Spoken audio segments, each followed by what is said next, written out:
Welcome you all in our 13th lecture. Today we will discuss about electrostatic potential and potential difference. Student, in class 11th, do you remember thermodynamics chapter 13? Okay. हमने वहां एक term study की थी temperature.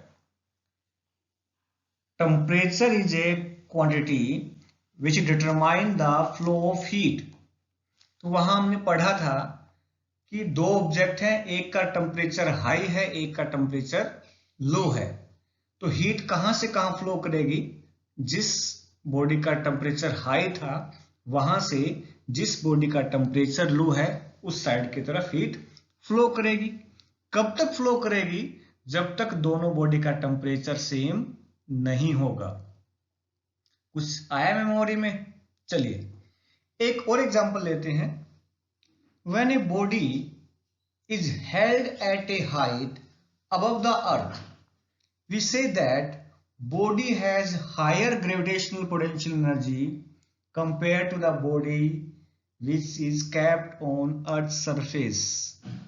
एक height पे object था, उसकी energy ज्यादा थी, और एक बॉटम पे था, लो हाइट पे था, तो उसकी एनर्जी क्या थी? कम थी.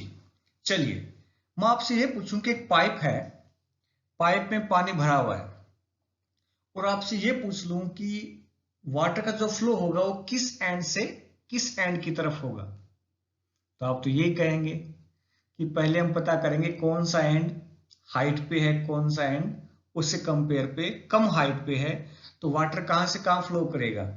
जो एंड हाई होगा उससे, और जो एंड लो होगा उसकी तरफ वाटर फ्लो करेंगे. तो हमने एक हाइट एक फैक्टर लिया और वाटर का फ्लो इजीली डिसाइड कर लिया. सेम ऐसे ही इलेक्ट्रिक चार्ज में जो ये काम हाइट करती है वाटर के फ्लो में, यहां पे कौन करेगा? Electrostatic potential. चलिए इसको रीड करते हैं, क्या है ये. It determine the direction of flow of charge between two charged bodies placed in contact with each other. अगर आपके पास कोई दो बॉडी हैं, दोनों कांटेक्ट में हैं, तो दोनों बॉडी में से चार्ज किस बॉडी से किस बॉडी की तरफ फ्लो करेगा, ये कौन डिसाइड करता है? Electrostatic potential. The charge always flow from a body at higher potential energy to higher potential to another body at low potential. कहने का मतलब दो इंपॉर्टेंट फैक्टर थे कि डायरेक्शन ऑफ चार्ज कौन डिसाइड करता है? पोटेंशियल. कहां से कहां चार्ज फ्लो करता है? हमेशा हायर पोटेंशियल से लोअर पोटेंशियल की तरफ. थर्ड, अब सेम वही बात है टेम्परेचर वाली. The flow of charge stop as soon as the potential of the two bodies equals. जब तक दोनों बॉडी का पोटेंशियल इक्वल नहीं होगा चार्ज मूव करते रहेंगे. जैसी दोनों बॉडी जो कांटेक्ट में थी उनका पोटेंशियल सेम हो जाएगा तो चार्ज का फ्लो भी रुक जाएगा. Electric potential is a scalar physical quantity. चलिए इसको अगर हम कंबाइन कहें तो क्या कहेंगे? Electrical potential is a scalar quantity which determine the flow of charge from one body to another body. Now, how we define electrostatic potential? Suppose there is a charge capital Q. ठीक है, एक charge था capital Q. उसके electric field में एक point है A, जहां पे आपको कैलकुलेट करना है पोटेंशियल. कहने का मतलब एक सोर्स चार्ज Q है, उस सोर्स चार्ज Q के इलेक्ट्रिक फील्ड में एक पॉइंट है A, जहां पे आपको कैलकुलेट करना है पोटेंशियल. तो आपको amount of work done find करनी पड़ेगी. अमाउंट ऑफ वर्क डन कहां से कहां? From infinity to that point. किसके लिए? For unit positive charge. Means +1 coulomb charge के लिए जो अमाउंट ऑफ वर्क डन होगी from infinity to that point, वो अमाउंट ऑफ वर्क डन उस पॉइंट पर पोटेंशियल के इक्वल होगा। कहने का मतलब दोबारा सुनिए कि जिस पॉइंट पे आपको फाइंड करना है पोटेंशियल, वहां तक का वर्क फाइंड करना पड़ेगा। कहां से स्टार्टिंग करनी पड़ेगी? From infinity. किसको ब्रिंग करना है? यूनिट पॉजिटिव चार्ज को। So we can say that work done in bringing a unit positive charge from infinity to any point in electric field is defined as potential of point. Okay, and the SI unit of potential is volt. अब suppose a test charge Q naught is bringing from infinity to a point A. ठीक है, एक test charge Q note को आपने bring किया। कहां से bring किया? इन्फिनिटी से। कहां पे ब्रिंग किया? एक पॉइंट A पर। And amount of work done is W infinity A। W work done था। कहां से ब्रिंग किया आपने? From infinity. कहां तक ब्रिंग किया? पॉइंट A तक। किसको ब्रिंग किया? एक चार्ज Q नोट को। और वर्क की वैल्यू क्या हुई? W infinity A। तो what is the work done by unit positive charge? आपने Q नोट को ब्रिंग किया था और वर्क डन कितना हुआ? W infinity A। तो यूनिट कूलम के लिए वर्क डन कितना होगा? जो वर्क डन होगा वो किसके इक्वल होगा? उस पॉइंट पे पोटेंशियल के इक्वल होगा। So potential is equal to W infinity A। Total work done था किसको ब्रिंग करने में? Q नोट को। तो यूनिट के लिए वर्क डन कितना आएगा? यूनिट चार्ज के लिए W infinity A divide by Q। इस फॉर्मूले के अकॉर्डिंग W क्या है? वर्क का यूनिट क्या होगा? जूल। Q क्या है? कूलम। चार्ज की यूनिट कूलम होती है तो कूलम आएगा यूनिट। तो वोल्टेज का वैल्यू क्या होता है? Joule divide by coulomb. Joule upon coulomb भी किसका यूनिट है? पोटेंशियल का यूनिट है। उसको हम क्या कह सकते हैं? वोल्ट कह सकते हैं। So 1 joule upon 1 coulomb is equal to 1 volt. तो 1 वोल्ट कब होगा? जब 1 जूल वर्क हो। कहां से कहां तक? इन्फिनिटी से एक पर्टिकुलर पॉइंट तक। किसको ब्रिंग करने में? 1 कूलम चार्ज को। तो उस पर्टिकुलर पॉइंट पे पोटेंशियल भी कितना होगा? 1 वोल्ट होगा। So if work done in moving a 1 coulomb positive charge from infinite to any point in the electric field is 1 joule, then potential of that point said to be 1 volt. In CJ system, the unit of potential is state volt. Okay, and 1 state volt is equal to 300 volt.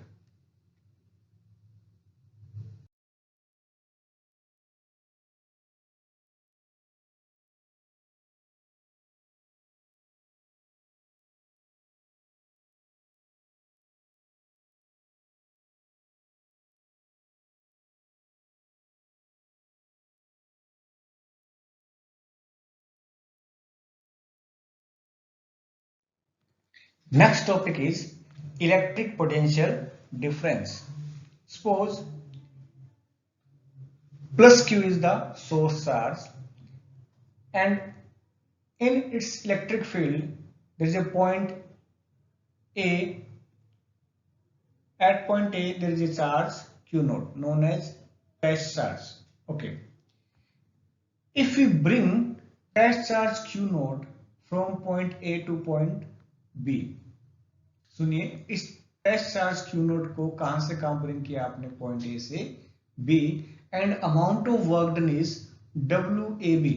WAB work done था किसको bring करने में? Q naught charge को bring करने में from point A to B। तो unit charge के लिए वर्क की वैल्यू क्या होगी? Q नोट चार्ज को ब्रिंग करने में वर्क की वैल्यू थी WAB। तो यूनिट चार्ज के लिए वर्क की वैल्यू होगी WAB divide by Q note. वो वैल्यू उन दोनों पॉइंट के बीच का होगा potential difference. So VB minus VA, that is potential difference between point B and point A, is WAB, that is the work done from point A to point B divided by Q naught.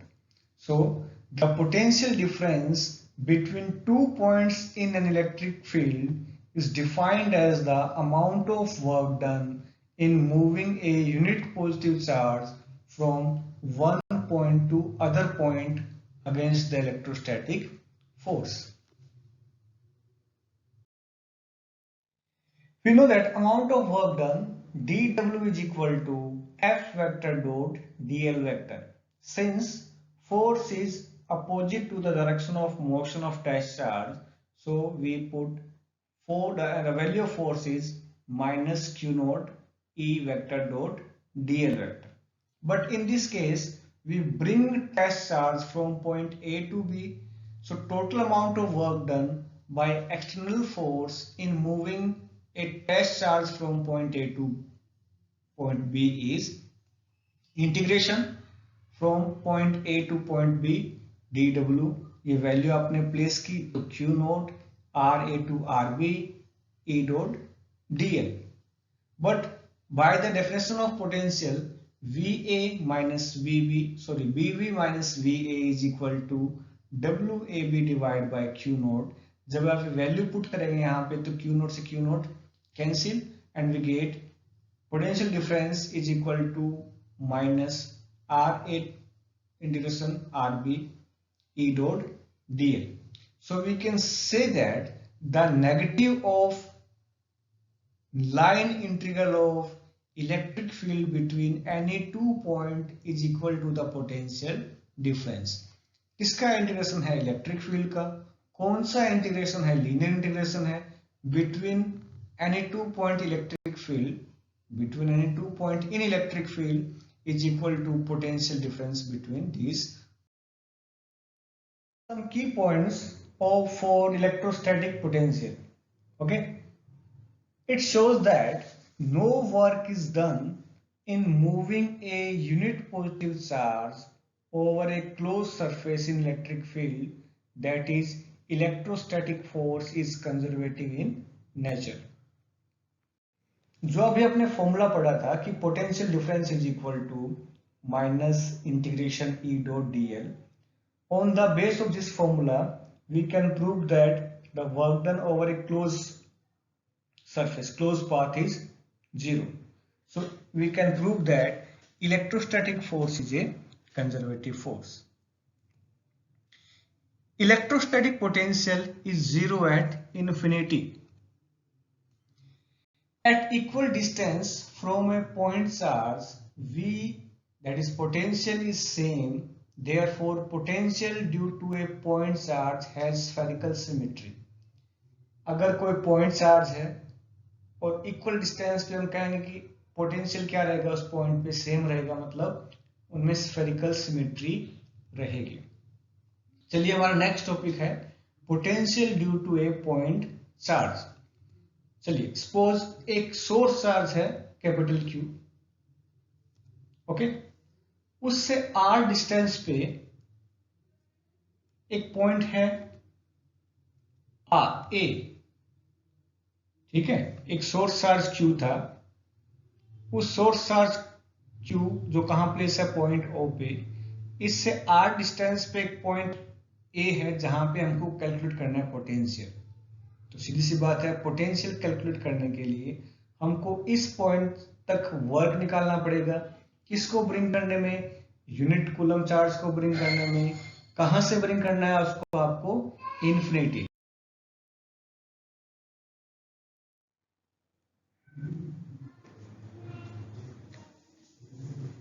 Work done in displacing unit positive charge through distance dx, that is dw f dot dx.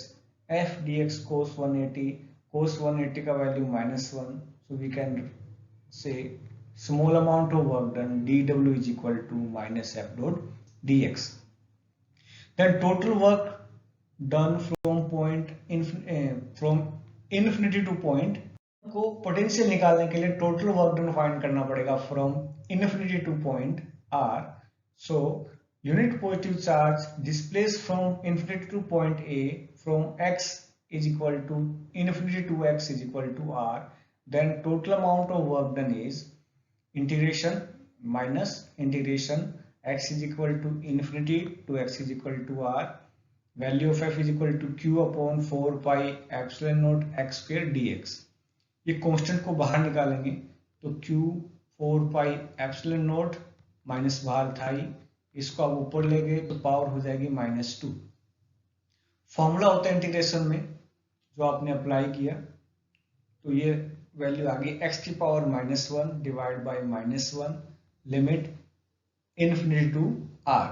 अब ये minus plus हो जाएगा, और ये जब divide में कर सकते हैं इसको 1/x भी लिख सकते हैं, तो लिखा इसको आएगा से q upon 4 pi epsilon not 1/x limit थी इन्फिनिटी टू r। अब upper limit minus lower limit रखेंगे तो 1/r minus 1/इन्फिनिटी।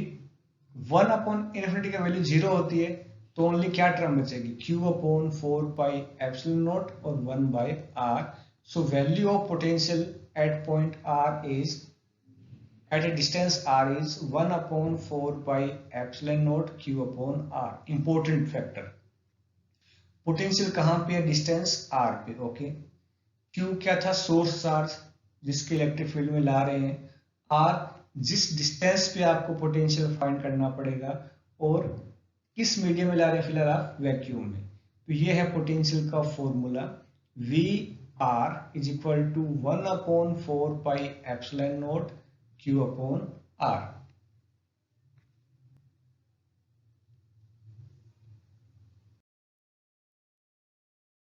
Our next topic is relation between E and potential gradient. Recently we derived that dW is equal to minus Q naught E dot dr. But dW upon Q naught, the work done by unit charge, is also equal to potential difference. So dW upon Q naught is equal to dV. So that is equal to minus E dot dr. From this equation we can see that E is equal to minus dV upon dr. E means electric field, d upon dr shows the gradient, इसका gradient है ये potential का, so we can say that E is equal to negative potential gradient. Again, potential due to a group of charges. अभी हमने पढ़ा था कि potential scalar होता है तो उनका सम भी क्या होगा, जनरल सम होगा। If there is a multiple charge in a system and we wish to calculate total potential at a point, so potential due to n charges at any point is V1 plus V2 plus V3, and the value of potential is K Q divided by R. Suppose the distance of individual charge from desired point is R1, R2 and R3 and so on. So total potential is K, that is 1/4 pi epsilon naught Q1 first charge, R1 is respective distance of charge from desired point, plus Q2 divided by R2 plus Q3 divided by R3 and so on. Please like, share and subscribe. Thank you.